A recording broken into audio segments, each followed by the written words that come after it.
जगत रचयिता, आध्यात्मिक जगत के आधार स्तंभ श्री दादा गुरुदेव भगवान जी, उन्हीं के अनूठे लाल श्री नंगली निवासी और उन्हीं के द्वारा तैयार किए हुए अनमोल रतन श्री स्वामी जी महाराज जी, श्री जुगल जोड़ी महाराज जी, जिनकी असीम कृपा से, जिनके त्याग, बलिदान और रोम रोम नंगली निवासी भगवान पर न्यौछावर करके आज जगत के कोने कोने में श्री नंगली निवासी भगवान जी के नाम का डंका बजाने वाले श्री जुगल जोड़ी स्वामी जी महाराज जी और उन्हीं की रहनुमाई से जीवन को जीने का तरीका और सलीका मिला। तो हमें ऐसी इलाही दरबार में आकर के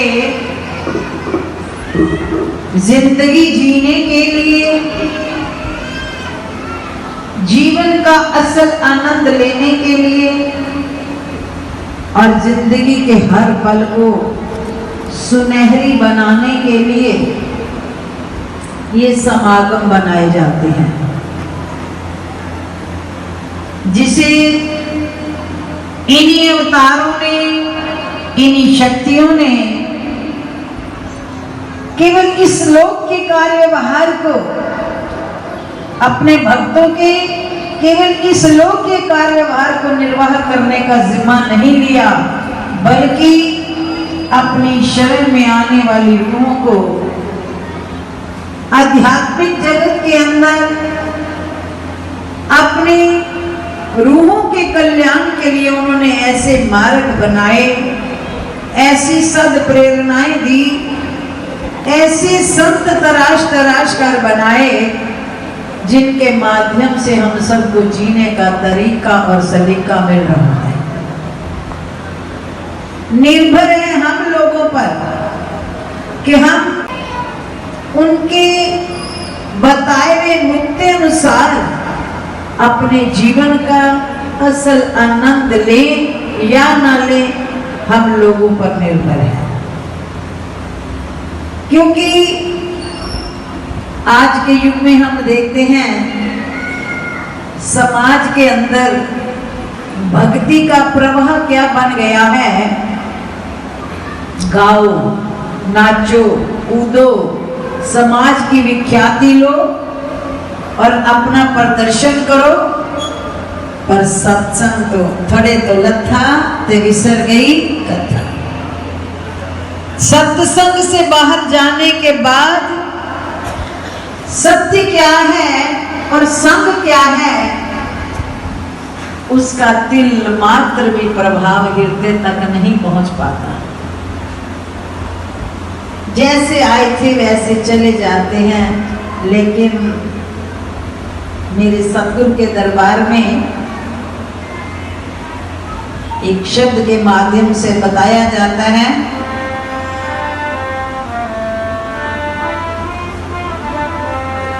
मेरे बाबा की महफिल में जो आए तो क्या आए, मेरे बाबा की महफिल में जो आए तो क्या आए, मेरे बाबा की महफिल में जो आए तो क्या आए। यहाँ आकर भी, यहाँ आकर भी, यहाँ आकर भी खाली हाथ। म्यूजिक थोड़ा सा धीरे करें। यहाँ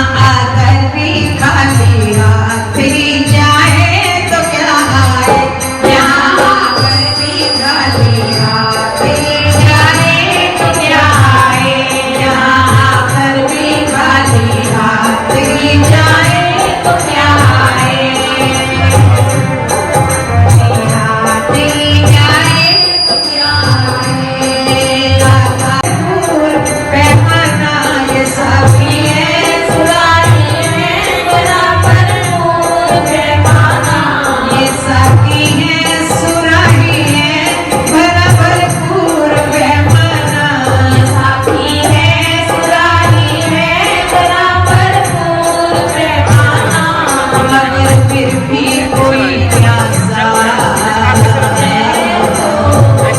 मगर फिर भी कोई प्यासा चला जाए तो क्या आए मगर फिर भी कोई प्यासा चला जाए तो क्या आए मगर फिर भी कोई प्यासा चला जाए तो क्या आए मगर फिर भी कोई प्यासा चला जाए तो क्या आए मगर फिर भी कोई प्यासा चला जाए तो क्या आए मगर फिर भी कोई प्यासा चला जाए तो क्या आए मगर फिर भी कोई प्यासा चला जाए तो क्या आए मेरे बाबा की महफिल में जो आए तो बिना किस्मत के आना नहीं होता। और अगर सरकार सामने साकार बैठी हो मैं खाना खोलकर पिलाने के लिए जीवन का असल राज खोलकर बताने के लिए और हम यहाँ आकर अगर अपने जीवन की असल मंजिल को समझ ना पाए हासिल ना कर पाए और जीवन का असल लुत्फ ना ले पाए तो आने का क्या लाभ है। मगर फिर भी कोई प्यासा चला जाए तो क्या आए आए हैं तो समझें क्या लेने आए हैं तो समझें तमाम मानसिक बीमारियों से छुटकारा पाने के लिए सतगुरु के स्कूल में सत्संग रूपी स्कूल में आए।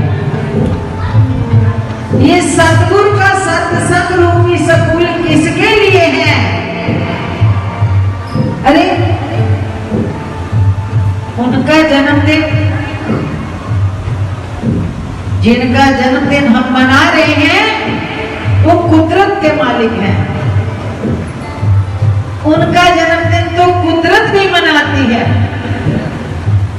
और जब हम उनके बनकर के उनका जन्मदिन मनाते हैं तहे दिल से तो एहसास करके देखें जो काम उनके दिल को छू जाए अगर वो काम करना हमें आ जाए तो समझ ले सच्चे दिल से हम उनका जन्मदिन मनाते हैं। उनको क्या छू जाता है? आप देखते हो बच्चे का जन्मदिन मनाते हो घर के अंदर तो क्या कहते हो मेरे बच्चे को जो टेस्ट है ना वो करना चाहिए उसकी खुशी का काम करती हूँ। हम जगत के मालिक का जन्मदिन मना रहे हैं उनकी खुशी क्या है? रूहानियत की पढ़ाई। मेरे सतगुरुदेव भगवान जी श्री स्वामी जी महाराज जी बड़ी मौज में एक बार बैठे हुए थे कानपुर में। शाम का रात का समय था भगत लोग दुकान से आते थे और मौज में आकर के बैठे बैठे एक साधारण बात भी होती तो उसके ऊपर रूहानियत का सत्संग चलता चला जाता। 10 भी बज जाते कई बार 11 भी बज जाते। उन्हें इस बंधन का कोई मतलब नहीं समय क्या कह रहा है। जब तक किसी के दिल के अंदर तक उसकी काया नहीं पलट देते थे छोड़ते नहीं थे। एक दिन बैठे एक भगत जी 20-25 भगत एक भगत को घर से बुलावा आ गया। उठकर वो खड़े हो गए तो स्वामी जी महाराज कहने लगे कितने चल रहे हो? कहने लगे महाराज जी बेटी दी ना कुड़म आ रहे ने कार संदेशा आ गया है ते सिमधी आ रहे ने इस वास्ते जाना है सवेरे होना आना है ते थोड़ी तैयारी करनी है। मुस्कुरा पड़े कह लगे तुहाडे और साडे विच इन्ना ही अंतर है। असीं इत्थे बैठे हां सानू हुणे खबर आ जाए कि सतगुरु नगर 10 बसां आईयां ने असीं जिवें बैठे होई बैठे रहांगे। वो जंगल है बियाबान है कोई दुकान नहीं कोई आसपास नहीं। सानू संदेशा आएगा 10 बसां आईयां ने असीं ना हिलना ते ना डोलना। तुहाडे सारे च बैठे हुए सुन लवांगे ते सानू ये पता है कि आईयां होईयां बसां नू रात के 10 बजे बस आ गया, उन्होंने परौंठियां भी मिलेंगे, देसी घ्यो दियां, मक्खन मिलेगा, दूध मिलेगा और ना बाजार जान दी लोड़, ना कुछ करन दी लोड़। असी इत्थे बैठे बिना कुछ कीते वाह वाह ले लईए, मजा आ गया जी। सतगुरु नगर गए सी, आनंद आ गया। और मेरे श्री गुरु महाराज की बात इतनी सी थी, उसके भगत के मुंह से निकली, पकड़। क्या कहते, ठीक करोगे, 10 तरह का सामान ले जाओगे, तैयारी करोगे, रिश्ते नाते वाले खिलाओगे पिलाओगे, और फिर उस तो बाद दिल दिमाग जो है मेरी इज्जत बनी रहे, मेरी इज्जत बनी रहे। ਜਦੋਂ ਕੁੜਮ ਜਾਣ ਕੇ ਪਤਾ ਨਹੀਂ ਥੂ ਥੂ ਕਰਨਗੇ ਕਿ ਵਾਹ ਵਾਹ ਕਰਨਗੇ, ਕਿਉਂਕਿ ਤੁਸੀਂ ਮੈਂ ਪਿੱਛੇ ਕਰਦੇ ਹੋ, ਅਸੀਂ ਤੂੰ ਪਿੱਛੇ ਕਰਨੇ। बोलो श्री स्वामी जी महाराज की। कहते साडा ते तुहाडा बस इतना ही अंतर है, ਅਸੀਂ जो कुछ हाँ ਅਸੀਂ ਉਹਦੇ ਵਾਸਤੇ ਹਾਂ, और ਤੁਸੀਂ जितना फैलाई जाते हो मैं पिछे करी जाते हो। मैं ना करके भी दुखी हो, असी कुछ ना करके सुखी हाँ। नुकता क्या, इस रूह को केवल जो रूह का मालिक है तुम्हारे घट में है, बस केवल उसी को देख लो, उसी को प्रसन्न करने की चिंता में लग जाओ। वो ना रूठ जाए, वो ना दूर हो जाए। जब तुम अपना हर कार्य अपने मालिक को सौंप देते हो, तुम कुछ न करते हुए भी आनंद मगन हो, और जब तुम सब काम का जिम्मा स्वयं लेते हो, कर करा के भी दुखी। भाव कहने का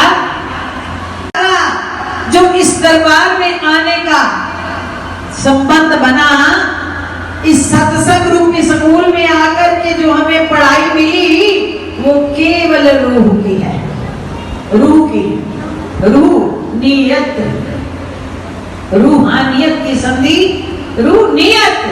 जिधर तुम्हारी रूह की नियत होगी, अगर तुम्हारी आत्मा की नियत भीतर की तलबगार है, अंतःकरण में दीदार की तलबगार है, अंतःकरण में अपने प्रीतम के करीब जाने की तलबगार है, तो मंजिल तुम्हारी उतनी करीब आती चली जाएगी। और जब तुम्हारी सोच, जब तुम्हारे ख्याल, जब तुम्हारी दौड़ जितना बाहर फैलती चली जाएगी, जितनी बाहर की दुनिया को रिझाने में, खुश करने में, उनको प्रसन्न करने में, अपना रुतबा बनाने में, अपनी पहचान बनाने में तमाम जिंदगी लग जाएगी। लेकिन जितना बाहर दौड़ोगे उतना आनंद से दूर होते चले जाओ। हम इस दरबार में आते हैं, गुरु महाराज जी की चौखट पर खड़े होकर क्या मांगते हैं, गुरु महाराज जी मेरा ये काम हो जाए तो मेरे घर में शांति हो जाए, मेरी नौकरी बच्चे की ऐसी हो जाए तो शांति हो जाए, मेरा ये काम हो जाए शांति। कितने पसारे हैं, दिन से लेकर रात तक तमाम चीजें मांगते हैं, लेकिन फिर भी शांति और आनंद उतना दूर होता। इशारा सद्गुरुदेव भगवान का क्या था, आज भी वही इशारा है कि जब तुम सुखी होना चाहते हो तो जरा अपने घट की सैर की ओर चल पड़ो, क्योंकि काटे अंदर सब वस्त है, बाहर कछु नहीं। बाहर खोजे भरम भुलाएं, इतनी सी बात का नुक्ता दे करके हमें हमारे जीवन का सार समझाया कि तेरे अंदर क्या नहीं है। और अगर तुझे अपने घट की सैर करने की भूख लग जाए, तलब लग जाए, तो सच में देख तो सही, उसको यही पढ़ाई तेरी पसंद है। अगर तू इस पढ़ाई के लिए उसकी चौखट पर आकर उसकी सरदल पर सिर पटक पटक कर मांगेगा, कभी हो नहीं सकता वो अपना आप तुझ पर न्यौछावर ना कर दे। तो सच में हमें मांगना नहीं आता।